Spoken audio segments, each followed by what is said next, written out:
Hola, ¿cómo están? Muchas cosas han cambiado desde nuestra última conversación hace 3 meses en el entorno macroeconómico. El foco global en esa oportunidad eran los problemas financieros de algunos bancos americanos y europeos, y hoy la inflación sigue siendo el centro de atención y los efectos que esto tiene sobre la política monetaria. En Chile, el Banco Central finalmente ha dado señales de iniciar un ciclo de baja de tasas de interés. Pero el mercado se está anticipando y la pregunta hoy es ¿a qué velocidad será ese ajuste? Para conversar de esto y otros temas es que he invitado a Claudio Soto, el economista jefe del Banco Santander.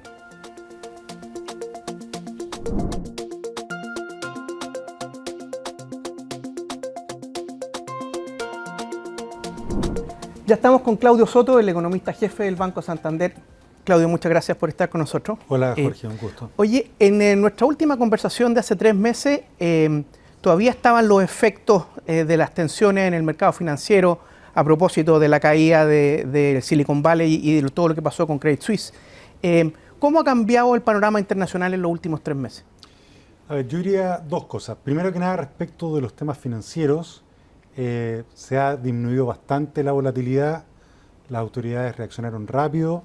En el caso de Estados Unidos, por ejemplo, se elevaron los límites de las garantías estatales a los depósitos y eso contribuyó bastante a calmar los mercados. En el caso de Europa hubo una intervención bastante directa sobre Credit Suisse, que fue justamente uno de los bancos más afectados, y eso contribuyó bastante a reducir las tensiones financieras.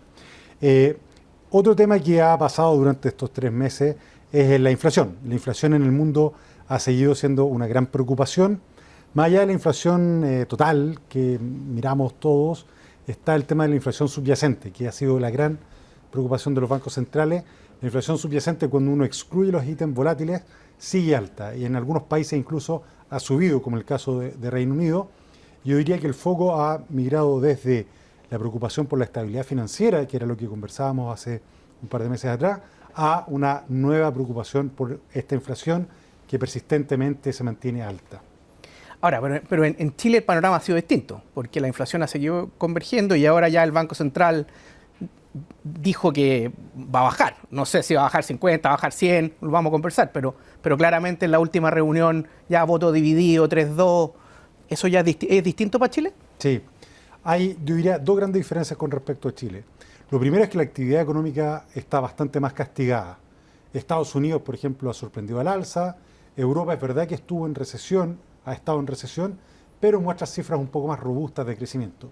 Ahí es la gran diferencia de lo que está ocurriendo con nuestro país, que nuestra economía está en recesión o está entrando en una recesión, está con una actividad muy castigada, con un mercado laboral débil, y eso por lo tanto hace ver que la inflación en los próximos meses va a seguir bajando y va a bajar de manera bastante rápida.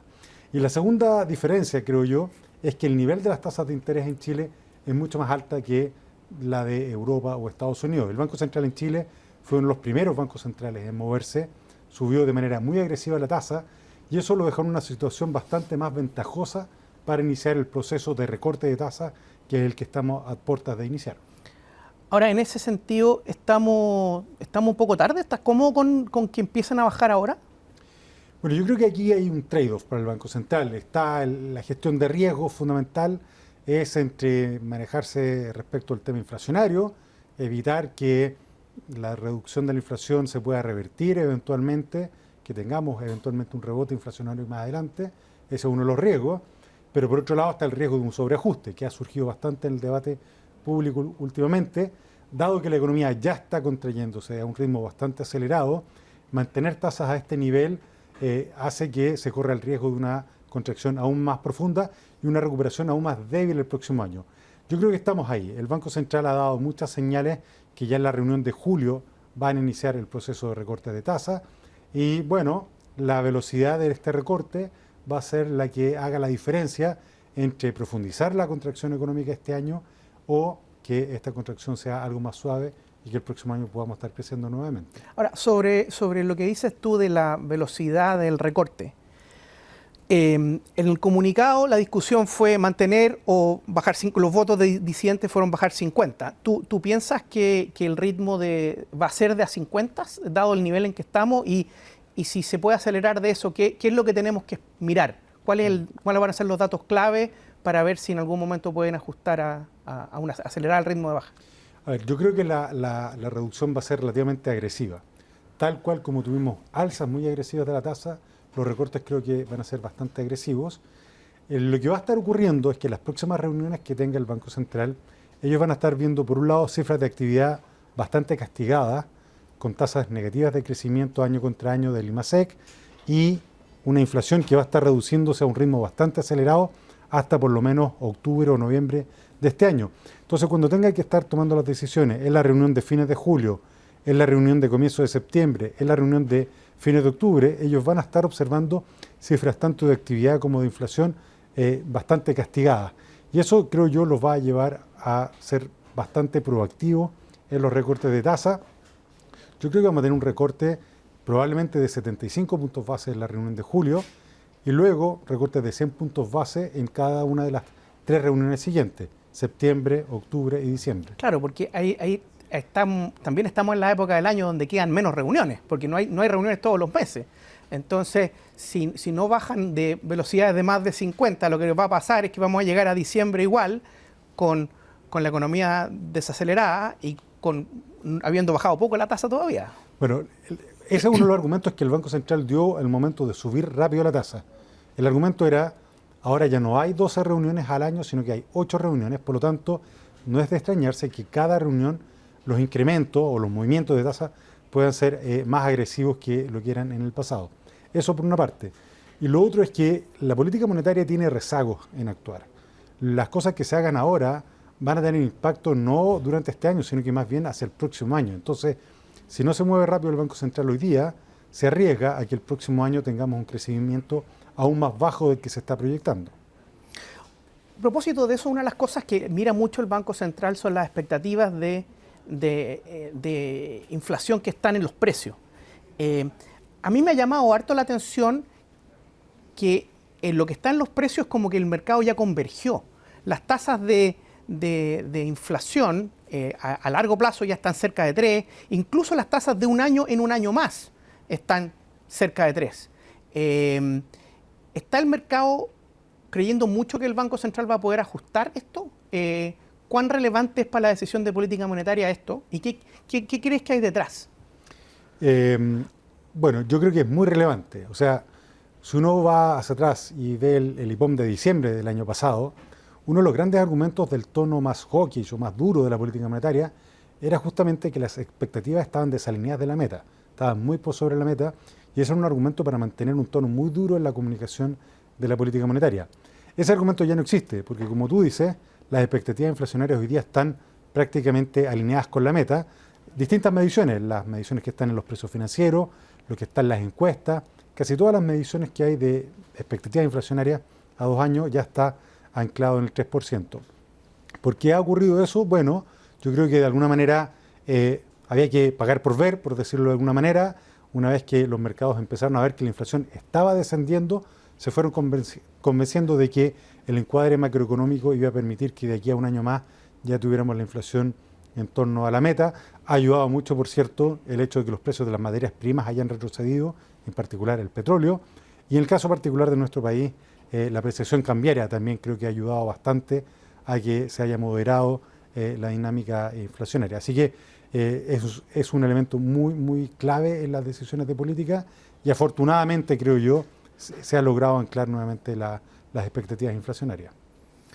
Oye, Claudio, a propósito de las presiones de precio, el Banco Central tomó una decisión que a mí personalmente me sorprendió, que fue la de empezar a recomprar reservas. Lo anunció creo que hace un par de semanas atrás. Al mismo tiempo sigue vendiendo forward, sigue vendiendo dólares en derivados, pero está recomprando cash. ¿Qué quieres? ¿Cómo ves tú? ¿Cómo interpretas lo que el Banco Central está haciendo? Suena un poco inconsistente con la idea de querer bajar la tasa, ponerse a comprar dólares. Entonces, ¿qué es lo que hay detrás de eso y cuán asincrónicas son esas dos políticas? Sí, podría sonar un poco contradictorio con la baja de tasas, pero yo creo que no. Yo creo que, de hecho, el haber anunciado el programa de acumulación de reservas y no haberse generado un impacto muy grande en el tipo de cambio, creo que refuerza la idea de bajar la tasa.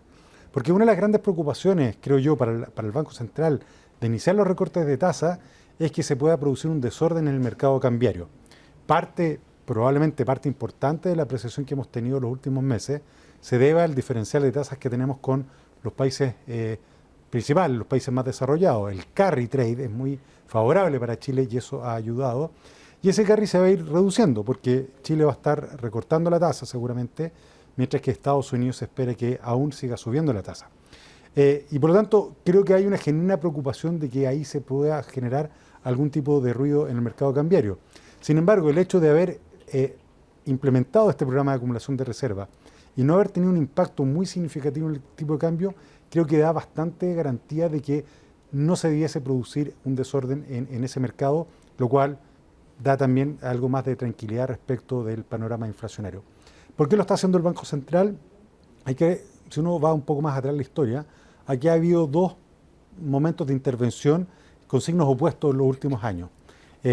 Hace 2 o 3 años atrás el Banco Central decidió aumentar sus reservas internacionales porque se evaluaba que eran pocas dado el tamaño de la economía, ¿no? El Banco Central tenía como objetivo llegar a 18% del PIB en reservas internacionales, en circunstancias que estaba por ahí por el 10%, que son bajas si uno las compara a nivel internacional. Empezó este programa de acumulación de reserva, pero luego tuvo que abortarlo cuando se produjo la fuerte depreciación de la moneda. Luego, el año pasado, cuando tuvimos una fuerte depreciación de la moneda, el Banco Central decidió intervenir el mercado cambiario vendiendo dólares, vendió 10.000 millones de dólares. Y volvimos a una situación de reservas internacionales previa a la que había justamente antes del programa inicial de acumulación de reserva. Por lo tanto, el Banco Central debe haber considerado que estaban las condiciones para nuevamente fortalecer la liquidez internacional. Allí de lo que se trata es tener dólares cash, por así decirlo, que le permitan eventualmente, si es que necesita, intervenir con liquidez en moneda extranjera en el mercado en caso de ser necesario. Y para eso se necesita un volumen importante de reserva. El Banco Central debe haber considerado que era el momento conveniente para hacerlo. Y lo bueno es que no produjo mayores disrupciones en el mercado cambiario. Y como te digo, eso les da tranquilidad también para embarcarse en un proceso de recortes de tasa. Oye, comentaste respecto del Fed y que es posible que suba, a pesar de que el mercado está bien dividido y también está como en Chile, con la curva invertida y el mercado viene apostando a que no hay más alzas. En el evento de que haya alzas, ¿es posible ver al Banco Central de Chile agresivamente bajando cuando todavía tenía el Fed o los mercados desarrollados ajustando? Bueno, a ver, la Fed ha señalado que ellos tienen que subir un par de veces más, 25 puntos base en total, 50 puntos base más. El mercado hoy día no cree esos 50 puntos base, el mercado está apostando más bien a un alza solamente de 25 puntos base. Pero como te comentaba antes, dado que el Banco Central en Chile fue muy agresivo en el proceso de subida de tasa, el diferencial que hay hoy día con respecto a Estados Unidos es muy grande. Por lo tanto, es posible iniciar un recorte de tasa sin que este diferencial llegue a achicarse a un nivel que produzca un riesgo en el ámbito cambiario. Así que hay espacio, incluso si la Fed sube la tasa, el Banco Central de Chile podría recortar la tasa. Yo creo que la gran interrogante es más bien el próximo año. El próximo año, si la Fed mantiene la tasa en los niveles terminales de este ciclo, que podría ser 50 puntos base más alto de lo que está hoy día, con una tasa entre 5,5 y 5,75, creo que se abre una incógnita en cuánto más podrá bajar el Banco Central en Chile la tasa. Quizás no va a llegar a bajar todo lo que uno pensaría dado el escenario inflacionario que se percibe para Chile, pero sin duda que hay espacio para recortar todavía sin que se produzca un riesgo por el lado cambiario. En tu escenario base, ¿cuál es la tasa terminal de este año y la del próximo? Sí, el escenario base que nosotros estamos trabajando es con una tasa de 5,75 aproximadamente, 7,75, 7,5, 7,75 para este año.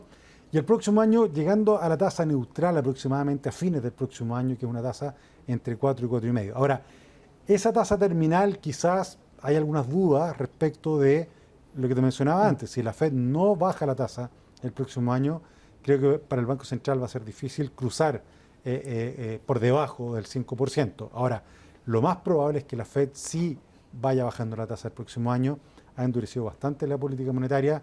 La inflación en Estados Unidos, total, está cayendo, la inflación core está cayendo más lento, pero está cayendo. Y hay un riesgo, ¿cierto?, de que haya una recesión en ese país que va a ayudar a contener las presiones inflacionarias. Así que yo creo que la Fed va a estar bajando la tasa el próximo año y eso va a facilitar también el proceso de baja de tasas en Chile. Estupendo. Oye, no, una cosa que no quería dejar de preguntarte, que es un tema un poco distinto, es respecto del mercado laboral y lo que ha estado pasando respecto de los cambios radicales que estamos viendo en el mercado laboral a partir de la pandemia, los cambios de hábito de la gente para trabajar. ¿Qué hay de nuevo en eso? Entiendo que en el IPOM hubo un par de apartados, un par de temas específicos que se tocaron sobre la evolución del mercado laboral. Bueno, yo creo que el proceso de automatización en Chile venía desde hace algún tiempo, ya previo a la pandemia incluso. La pandemia aceleró todos los procesos de automatización y los desarrollos tecnológicos recientes, hablamos de la inteligencia artificial, etcétera, probablemente van a seguir acelerando estos procesos de automatización que plantean un desafío grandote al mercado laboral, plantean un desafío grande para la fuerza de trabajo, de capacitación, de adaptabilidad, y la transición acá puede ser bastante rápida. Y el riesgo veo yo es más bien que en esta transición, si es rápida y si no hay la suficiente flexibilidad del mercado laboral, lo que vamos a ver es más bien informalidad. Eh, Puede ser desempleo más alto, pero quizás no desempleo más alto, sino que más bien informalidad laboral, que los puestos de trabajo más de calidad sean cada vez menores, o durante la transición por lo menos, y que esos menores puestos de trabajo al final signifiquen que mucha gente tenga que ir más bien al mercado informal. Por eso son clave las regulaciones, por eso son clave todos los elementos de política pública que apunten más bien a cierta flexibilidad, a fortalecer la calidad del capital humano, las habilidades, y que no pongan trabas justamente para esta adaptabilidad. Estupendo. Bueno, Claudio, muchísimas gracias. Espero que en nuestra próxima conversación, en 3 meses más, se hayan dado estas bajas de tasa y que efectivamente el Banco Central no sea tan tímido, porque yo idiosincráticamente siento que la economía se está desacelerando más fuerte de lo que parece. Sí. Pero bueno, muchísimas gracias por la conversación. Muchísimas gracias a ustedes por acompañarnos. Gracias.